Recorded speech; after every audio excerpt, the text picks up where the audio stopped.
तो वही हमको रिलेशन देखना है कि रोटर पे जो पावर पहुंची, इनपुट हुई रोटर पे, और रोटर में फिर जो लॉस हुआ, और फिर उसके बाद जो मैकेनिकल पावर डेवलप हुई शाफ्ट पे, ठीक है, उनके बीच में थोड़ा बेसिक रिलेशन हम एस्टेब्लिश करेंगे। और डिटेल में पावर फ्लो डायग्राम इसके बाद पढ़ेंगे कि कौन कौन सा लॉस कहाँ कहाँ कितना कितना हो रहा है, तो वो इसके भी डिटेल में बात करेंगे। लेकिन फिलहाल एक बेसिक रिलेशन एस्टेब्लिश कर सकते हैं। जैसे डेवलप टॉर्क की बात करें तो टी डी, और एन एस हमारा सिंक्रोनस स्पीड हो गया, आरपीएस में एन आर हो गया रोटर का स्पीड। तो power transfer from stator to rotor is equal to air gap power बोलते हैं, पीजी। वो हो जाएगी तुम्हारी omega S into T D. Power क्या होती है? Torque into English speed. Omega S को आप लिख सकते हैं 2 पाई एन एस, और टी डी टॉर्क डेवलप्ड है। ये हो गया इनपुट पावर, ठीक है। और मैकेनिकल पावर डेवलप की बात करें तो मैकेनिकल पावर डेवलप मतलब शाफ्ट पे जो रोटर बिल्कुल जो मैकेनिकली आउटपुट देने वाला है वो क्या है, तो वो क्या होगा? ओमेगा आर वहां लिखेंगे, क्योंकि वो रोटर स्पीड से रिलेटेड होगा। जो रोटर को इनपुट हुआ है स्टेटर से, वहां पे हम ओमेगा एस लिखे थे, ठीक है, एयर गैप से पावर आई है। लेकिन ये जो पावर है वो क्या है? ये जो अभी शाफ्ट पे देने वाला है, तो वो तो रोटर स्पीड के रिलेटेड है, एन आर के। Omega R into T D लिखे, 2 pi N R into T D. तो जो बीच में लॉसेस होंगे, total I square R losses in rotor, वो क्या होगा? जितना हमने इनपुट दिया था पीजी माइनस जो फाइनल आउटपुट मिला है, ठीक है।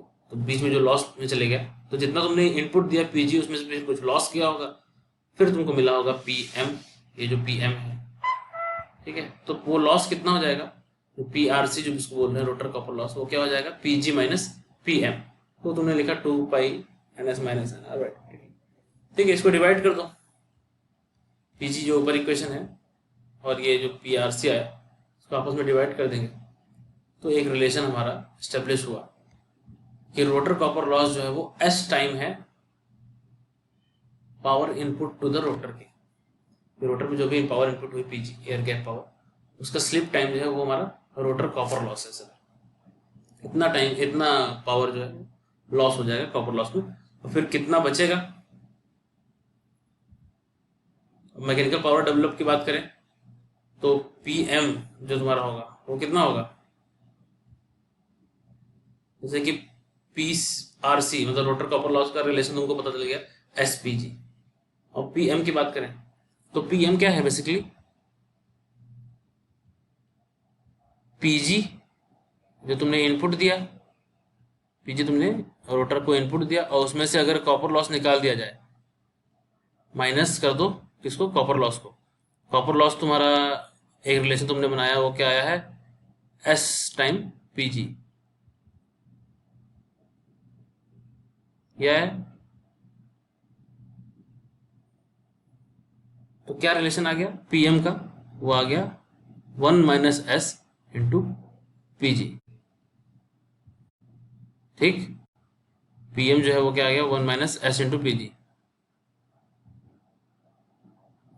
तो ये तीनों कई बार इस पे भी न्यूमेरिकल बहुत आते हैं कि तीनों पावर का आपस में रिलेशन। तो पीजी तुम्हारा इनपुट पावर था, उसके टर्म में कॉपर जो लॉस हुआ वो क्या आया? एसपीजी। और जो मैकेनिकल पावर डेवलप हुआ वो क्या आएगा? 1 माइनस एसपीजी।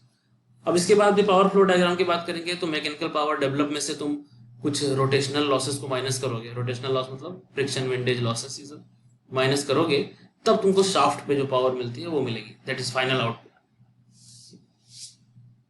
तो वो हम पावर फ्लो डायग्राम पढ़ेंगे भी तो करेंगे। लेकिन फिलहाल ये बेसिक तीन चीजें आपको रिलेशन पता है। पीजी क्या है? जो स्टेटर से रोटर पे पावर आई, power rotor to the input.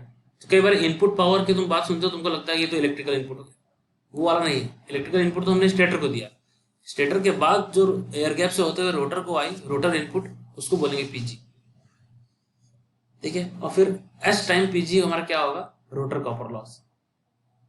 और फिर 1 माइनस एस टाइम पीजी क्या होगा? Mechanical powers developed.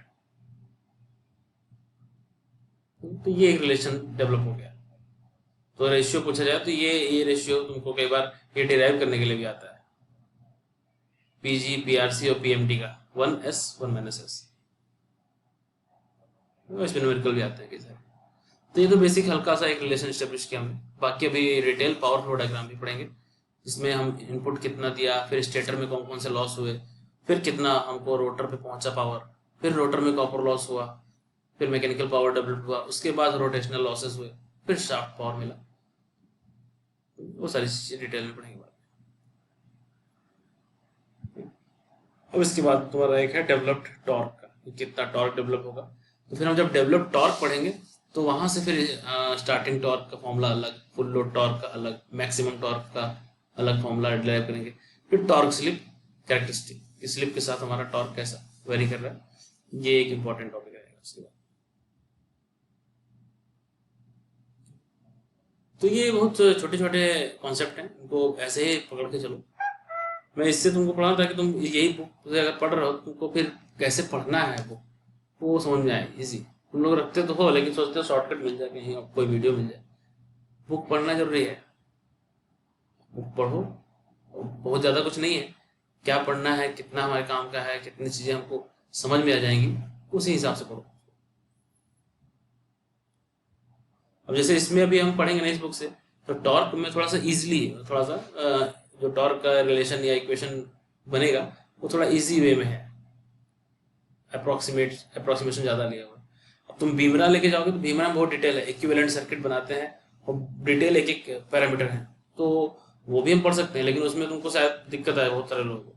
तो पहले बेसिक एक रिलेशन क्या बनेगा वो तुम इससे पढ़ सकते हो, और तुमको लगा कि हाँ मैं समझ गया हूँ अच्छे तरह से थोड़ा बहुत बेसिक, तो फिर तुम बीमरा से भी और डिटेल में इक्विवेलेंट सर्किट कैसे बन रहे हैं, क्या हो रहा है, कर सकते हो।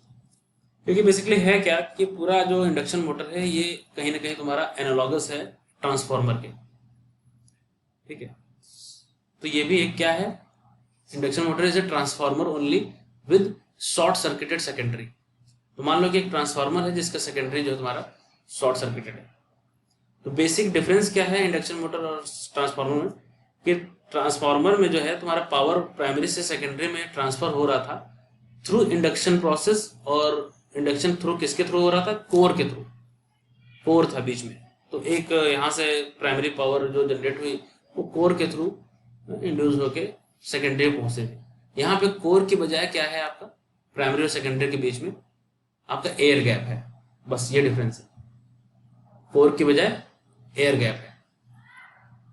तो जो प्राइमरी था ट्रांसफार्मर वहाँ आपका स्टेटर है, यहाँ पे जो सेकेंडरी था यहाँ रोटर है। अब रोटर चूंकि स्क्वायरल केज है तो शॉर्ट सर्किटेड है, तो ये समझ सकते हैं कि सेकेंडरी आपकी शॉर्ट सर्किटेड है।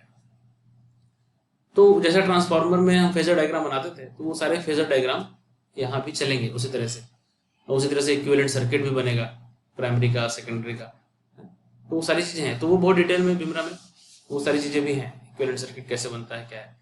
लेकिन एक बेसिक तुम अगर दिमाग से थोड़ा सा ध्यान दे के चलोगे, तो अगर ट्रांसफार्मर की हम बात कर रहे हैं तो बेसिक डिफरेंस यहाँ पे हम कह रहे हैं कि ट्रांसफार्मर में जो है कोर है, ठीक है, पावर इंड्यूस हो रहा है वहां भी, यहाँ भी सीधे डायरेक्ट कनेक्शन नहीं है स्टेटर और रोटर के बीच में, वहां भी नहीं था प्राइमरी और सेकेंडरी के बीच में, लेकिन वहां इंड्यूस्ड हो रहा था किसके थ्रू, वहां इंड्यूस्ड हो रहा था तुम्हारा कोर के थ्रू, यहाँ पे एयर गैप के थ्रू। तो बेसिक फर्क क्या पड़ेगा बता सकते हो, कोर रिप्लेस हो गया एयर गैप से यहाँ पे, तो सबसे बड़ा फर्क कहाँ आएगा।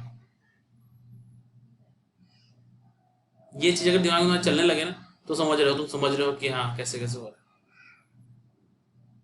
ट्रांसफार्मर में हमारा कोर था और यहाँ एयर गैप है, तो कुछ फायदा हुआ है या नुकसान हुआ।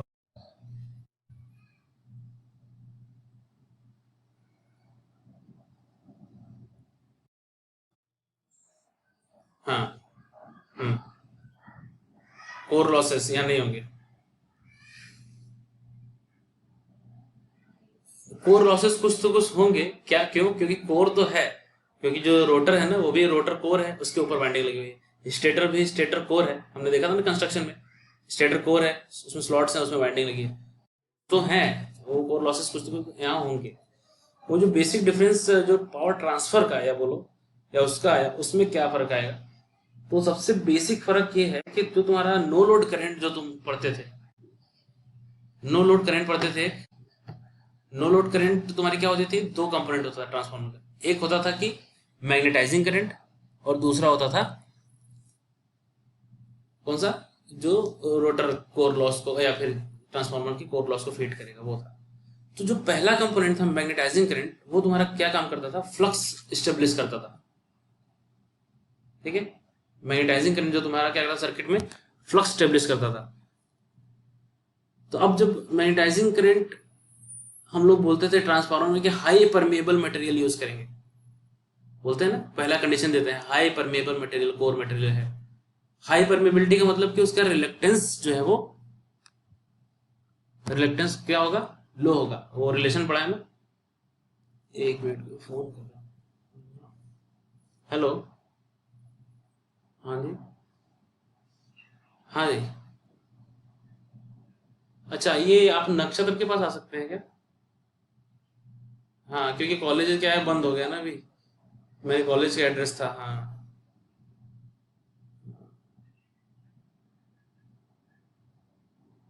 हाँ हाँ ठीक है।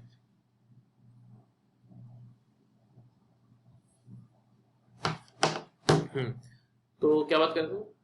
हाँ, परमेबिलिटी की बात। तो तुमको पता है फ्लक्स क्या होता है, एमएमएफ अपॉन रिलक्टेंस।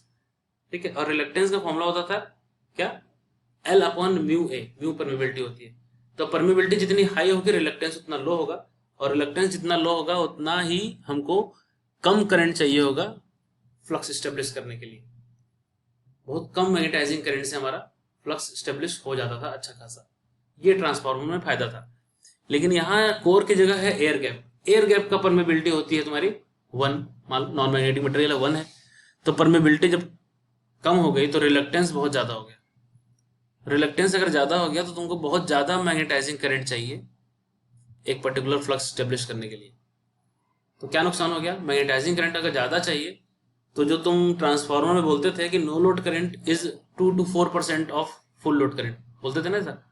तो नो लोड में हम तुम ओपन सर्किट टेस्ट करते थे तो कहते थे कि हम कॉपर लॉस को नेग्लेक्ट कर देते हैं बिकॉज नो लोड करंट जो है बहुत कम है, 2 to 4% है। यहाँ वो काम नहीं हो सकता। अब यहाँ चूंकि मैग्नेटाइजिंग करंट बहुत ज्यादा लग रही है तो no load current is not 2 to 4%, वो तुम्हारे 30 to 40% होगी फुल लोड करंट की। तो यहाँ पे तुमको नो लोड कंडीशन पे भी stator copper loss, rotor copper loss consider करना पड़ेगा। तो एक ये नुकसान है एयर गैप का। तो हम चाहेंगे क्या कि एयर गैप जितना मिनिमम हो सके रहे। जितना ज्यादा एयर गैप करोगे तुम्हारा रिलक्टेंस बहुत ज्यादा बढ़ेगा और मैग्नेटाइजिंग करंट बहुत ज्यादा ड्रॉ करेगी। और जितना ज्यादा मैग्नेटाइजिंग करंट ड्रॉ होता है, तुमने अगर याद हो तुमको, नो लोड जब फेजर डायग्राम, तो इस तरह का कुछ होता होगा कि मैग्नेटाइजिंग करंट तुम बनाते थे इधर, फ्लक्स इधर था ना, आई म्यू, और कोर लॉस कंपोनेंट था आईसी वाला, वो बनाते थे कुछ इधर ऐसा। और इन दोनों का ही वेक्टर सम जो है वो नो लोड करंट होती थी, और यही एंगल होता था पावर फैक्टर एंगल। ठीक है, अभी क्या हुआ, जब मैग्नेटाइजिंग करंट बहुत ज्यादा हो जाएगी तुम्हारी, मान लो इधर हो जाएगा, तो ये जो नो लोड करंट है तुम्हारा शिफ्ट किधर होगा, और इधर शिफ्ट होगा। ठीक है, तो इसका मतलब एंगल और ज्यादा बढ़ेगा, पावर फैक्टर एंगल। तो पावर फैक्टर एंगल जब ज्यादा बढ़ेगा तो इसका मतलब पावर फैक्टर और कम हो जाएगा, पावर फैक्टर कम हो जाएगा। यही तुमने देखा पावर फैक्टर बहुत लो क्यों आ रहा था, क्योंकि मैग्नेटाइजिंग करंट बहुत ज्यादा ड्रॉ कर रहा है, उससे भी ज्यादा। ट्रांसफार्मर में भी लो होता है बिकॉज मैग्नेटाइजिंग करंट तुम्हारी कोर लॉस कंपोनेंट से ज्यादा ही होती है, लेकिन यहाँ पे मैग्नेटाइजिंग करंट और भी ज्यादा होगा तो पावर फैक्टर लो होता है इसलिए। तो ये बेसिक डिफरेंस है। तो कुल मिला के एक क्वेश्चन ऐसा भी बनता है, मैं तुमको एक नोट्स दे दूंगा, ऐसा भी बनता है कि आप कंपेयर करिए ट्रांसफार्मर को और इंडक्शन मोटर को, क्या क्या चीजें कॉमन है और क्या क्या चीजें इसमें थोड़ा सा डिफरेंस है। तो कंपैरिजन का भी क्वेश्चन कई बार आता है, तुम्हारे आरटी में भी आ सकता है और कंपटीशन में भी आता है एक दो पॉइंट, तो उसका मैं भी एक पीडीएफ करके दे दूंगा, तो उसको आप पढ़ लेना ध्यान से। तो तुमको क्या होगा ना, एक चीज की समझ आएगी कैसा हमारा ट्रांसफार्मर था और इंडक्शन मोटर में क्या क्या चीजें हो गई। हालांकि दोनों अलग चीजें हैं, एक एनालॉजी हम स्टेब्लिश कर रहे हैं, उसमें प्राइमरी वाइंडिंग है, सेकेंडरी वाइंडिंग, यहाँ पे स्टेटर रोटर है, लेकिन एक ही जैसा हिसाब किताब है। तो तुमने ट्रांसफार्मर अगर थोड़ा समझा होगा तो और थोड़ा इसको रिलेट करना ईजी हो जाएगा।